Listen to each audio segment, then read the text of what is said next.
à toutes et à tous et bienvenue à chacun d'entre vous dans la voiture de TV Vendée avec le président de la CPME Thierry Barbary, le vice-président du Vendée La Roche-sur-Yon Football, j'espère que je le prononce bien, ils viennent de changer de nom, avec surtout l'entrepreneur. 30 ans de boulangerie, jusqu'à 7 boulangeries si ma mémoire est bonne, à La Roche-sur-Yon et dans l'agglomération. Vous imaginez le nombre de choses qu'on a à se dire. Et puis on va innover parce que Thierry Barbary et moi, on va aller déjeuner ensemble. Oui, on va déjeuner, on va aller au Cristallin à La Roche-sur-Yon, c'est place de la Résistance, la même où il a eu une boulangerie. C'est rigolo comme concept d'émission. Oui, je ne ressens du tout, on ne se refuse rien sur TV Vendée.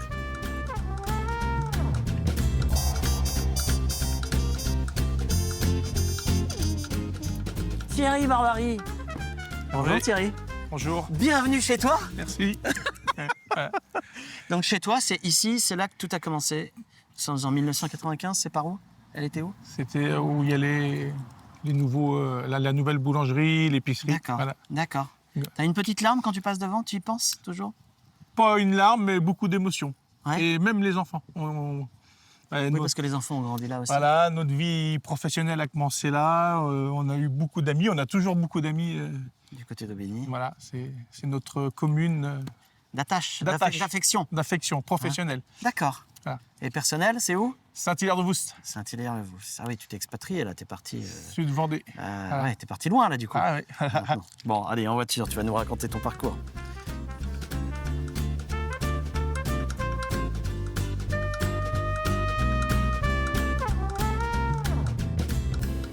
Est-ce que l'odeur du fournil et du bon pain frais, ça te manque pas? Ça me manque pas. Ah non. J'aime bien. Du cœur de tout. J'aime bien la ressentir, mais ça me manque pas. Ouais. Ah oui. T'as vraiment fait, t'as fait table rase de ces 30 années. Pas Alors, table rase, non, pas table rase. Pas table rase. C'est mais, pas le bon terme. Comme j'ai dit, j'ai fermé un gros chapitre de ma vie professionnelle. J'étais prêt. Voilà, à un moment donné, il faut savoir prendre les bonnes décisions au bon moment. Et je m'étais fait un programme de vie professionnelle et je m'étais mis 57, 58 ans si je devais arrêter. D'accord. Voilà. Alors, c'était programmé.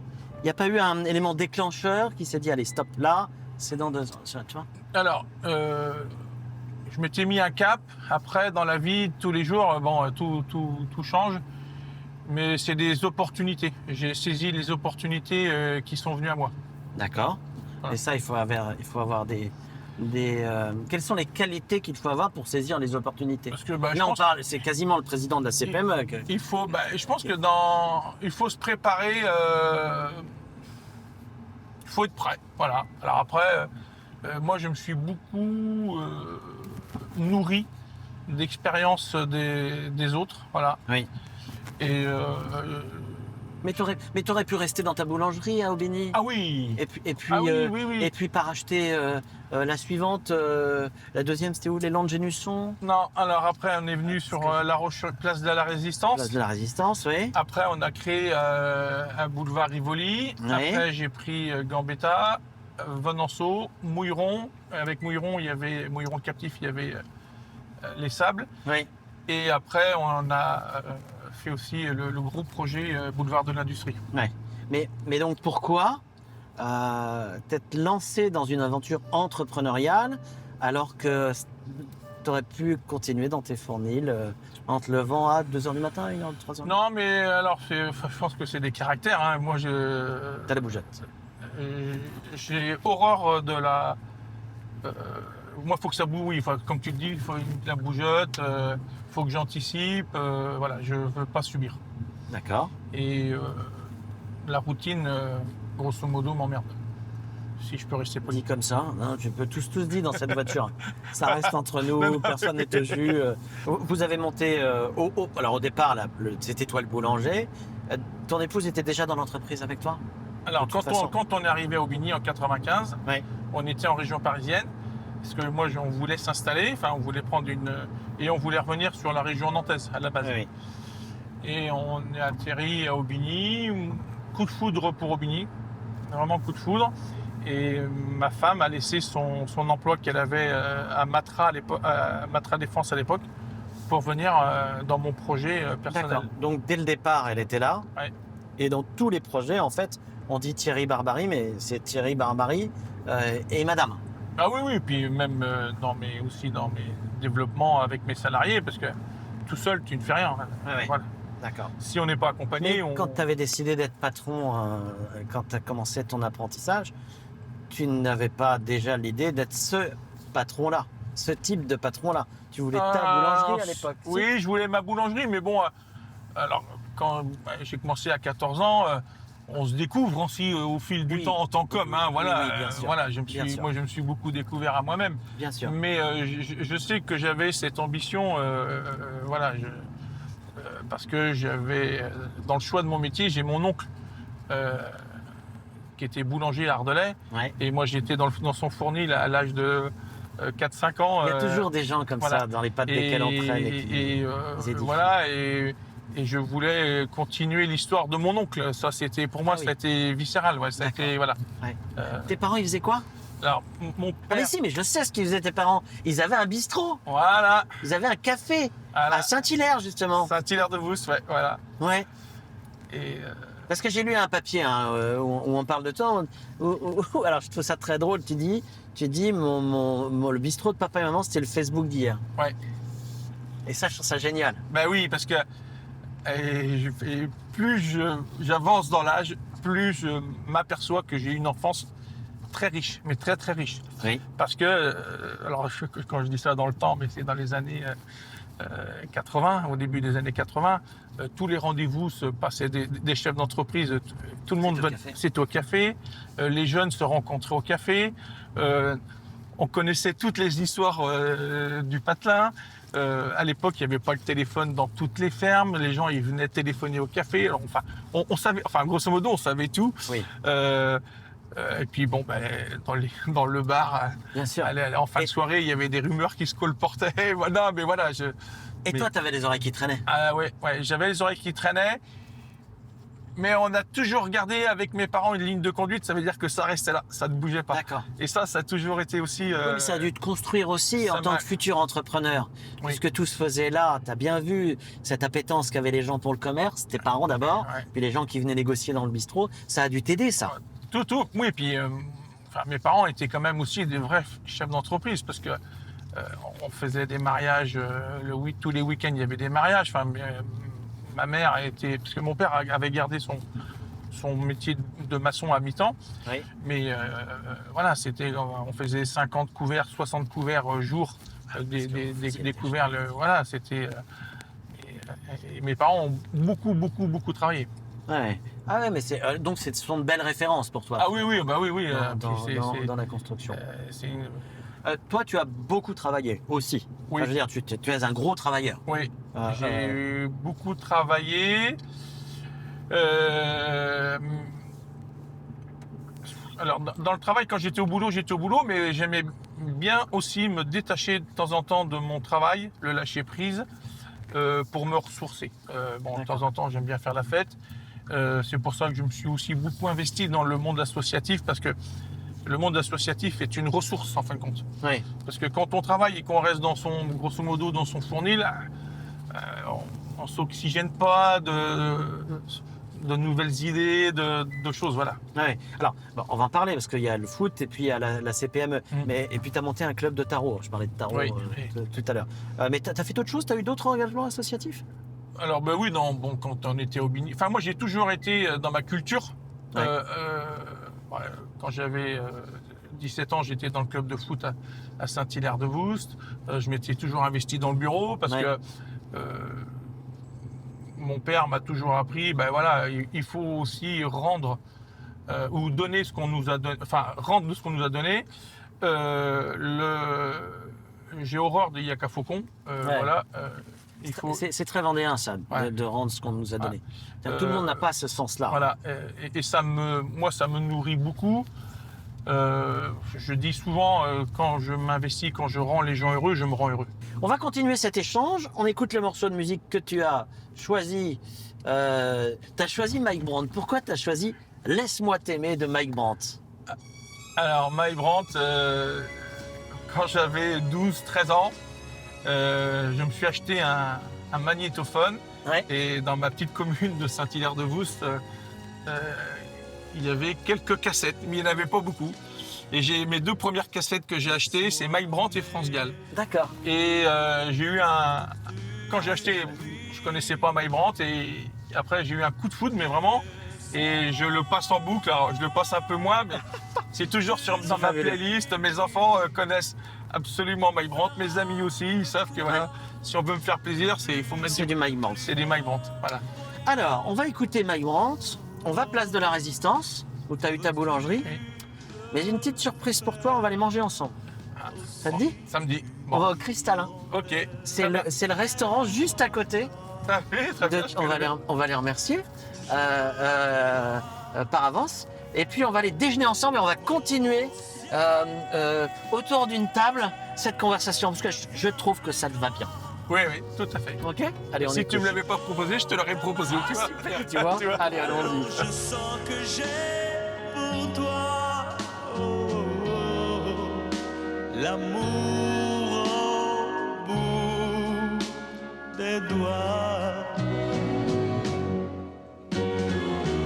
La feuille qui grandit a besoin de lumière.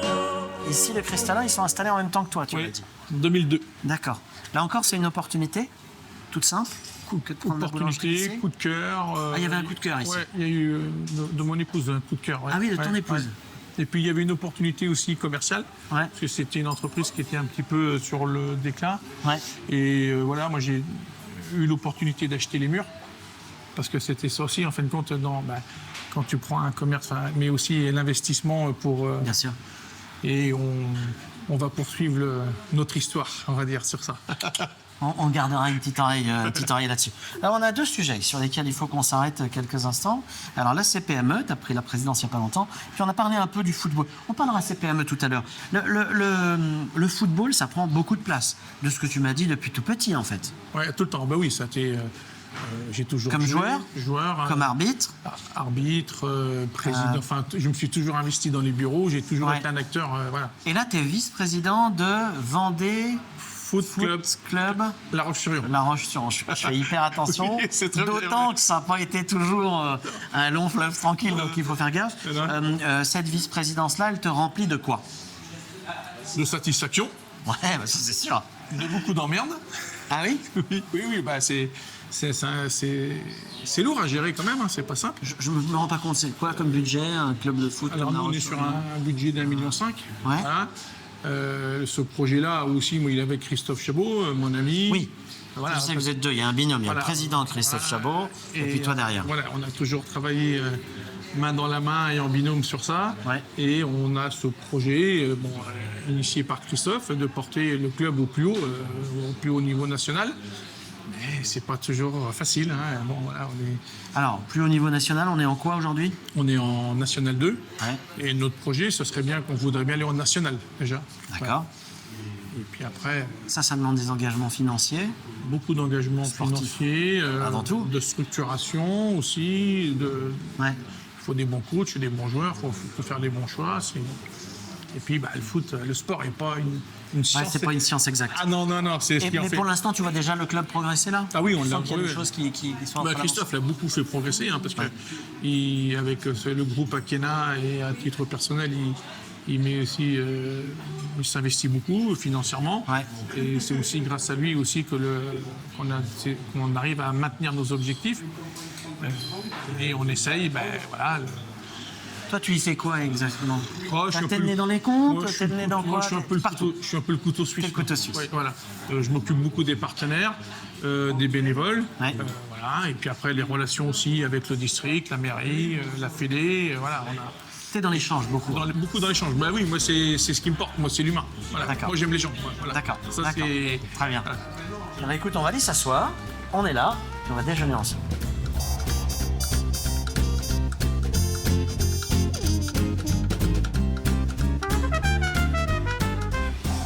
Bah écoute, on va bien manger. Ouais. C'est copieux. C'est le plus important. Puis on va, C'est très on va aller copieux. le Cristallin à La Roche-sur-Yon, place de la Résistance. On parle un peu de la CPME. Dans quelles conditions tu as pris la présidence? Marie-Agnès s'arrêtait. Tu as pris le relais.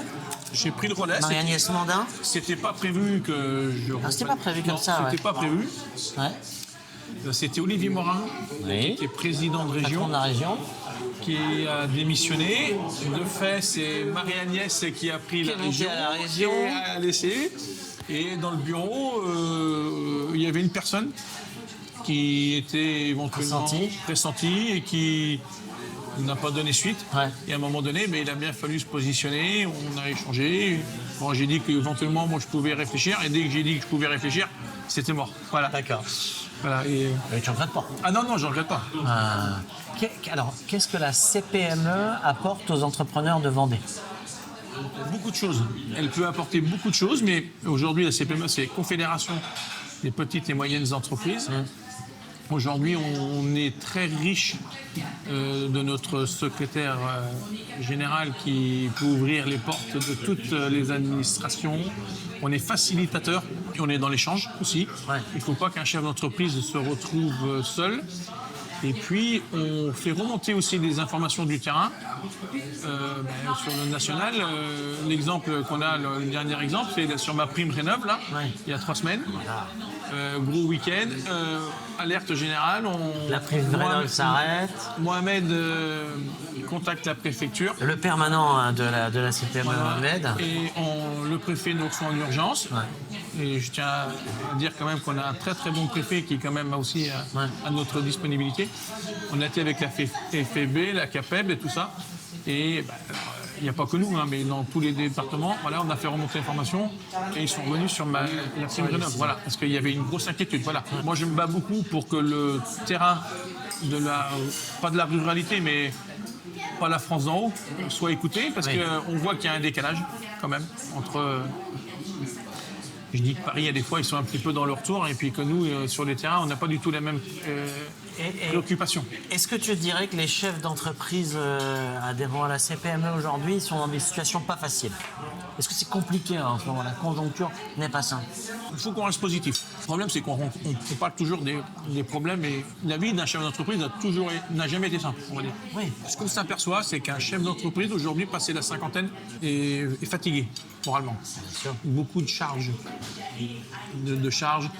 Le management, le recrutement, ce qui fait que ça fatigue aussi. Bon, voilà, le manque de personnel. Équilibrer les finances parce qu'aujourd'hui quand même ce qu'on peut reprocher au gouvernement c'est que c'est très facile de taper sur les chefs d'entreprise parce qu'on est quand même un peu entre guillemets les vaches à lait quand même. Enfin, La variable pas que nous mais souvent quand il y a un truc c'est oui. 0,3%, 0,10 mais bon ça à la fin c'est que les entreprises quand même nos charges s'alourdissent. Les marges nettes sont pas extensible, voilà. Et ce qui fait qu'il y a des chefs d'entreprise qui ont des entreprises qui tournent bien, mais qui décident d'arrêter leur activité parce que aujourd'hui, on a pris conscience aussi que la santé mentale, elle est importante. Parce que tu peux avoir ton entreprise, mais si derrière tu pètes un plomb ou si, enfin voilà, c'est plein d'équilibre. Voilà. Tu te vois où dans 10 ans? Je me vois où dans 10 ans? Peut-être que t'es parti, tu vas pas t'arrêter. Je ne veux pas m'arrêter, mais Dans 10 ans, tu seras encore dans l'avance de l'âge, tu auras encore moyen d'avoir plein de projets. ouais, mais je n'ai pas de plan sur la comète. Je fonctionne à l'humain. Si j'ai un bon copain qui me dit tiens, on fait ça, voilà.